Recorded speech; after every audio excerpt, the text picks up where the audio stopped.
ముట్టాడు. ఇద్దరు సైనికులు పోట్లాడుకుంటున్నారు. వాడిని చూశాడు అలెగ్జాండర్. విన్నా మాట, నేను విన్నా మాట, ఇది తెలిసింటే మంచిదే. వాళ్ళిద్దరి దగ్గరికి వెళ్ళి, రే మనం ఎక్కడికి వెళ్తున్నావురే? యుద్ధానికి. వాడు అన్నాడంటే నా పేరు అలెగ్జాండర్ అన్నాడంట. ఈయనెవరు? నీ పేరన్నా మార్చుకో, తీరన్నా మార్చుకో. మనం ప్రభు పక్షాన ప్రభు సువార్తను ప్రకటించే సైనికులు. ప్రార్థన చేద్దాం.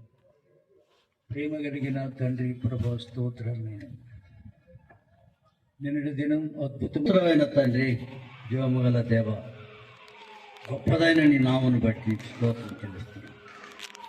నీ మహాకృపను బట్టి ప్రార్థన చేసి నిరీక్షించినట్లుగా నిన్నటి దినాన నెల్లూరు జిల్లాలో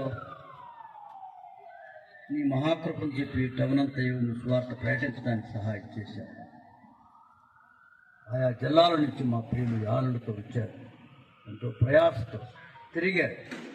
ఈ దేవులు తిరిగారు, ఇళ్ళు తిరిగారు, పత్రికలు పంచారు, బైబిళ్ళు పంచారు. వ్యర్థము కాకుండా దేవా చదివి అనేకులు రక్షించబడినట్లుగా సహాయం చేయి. ఈవేళ పరిచర్యను దీవించండి. ర్యాలీగా వెళుతున్న మీ బిడ్డలందరినీ బలపరచండి. గట్టబడినాయి, మీ చేత పట్టుకున్నాం. మేము నడువుట, మేము సాగిపోవుట.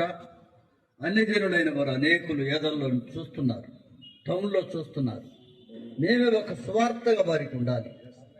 మహిమగల దేవా, మమ్మల్ని చూసి వారు యేసుక్రీస్తుని పరిశుద్ధాత్మ కార్యం వారిలో జరగాలి. ఆయన అద్భుతమైన కార్యం చేయండి.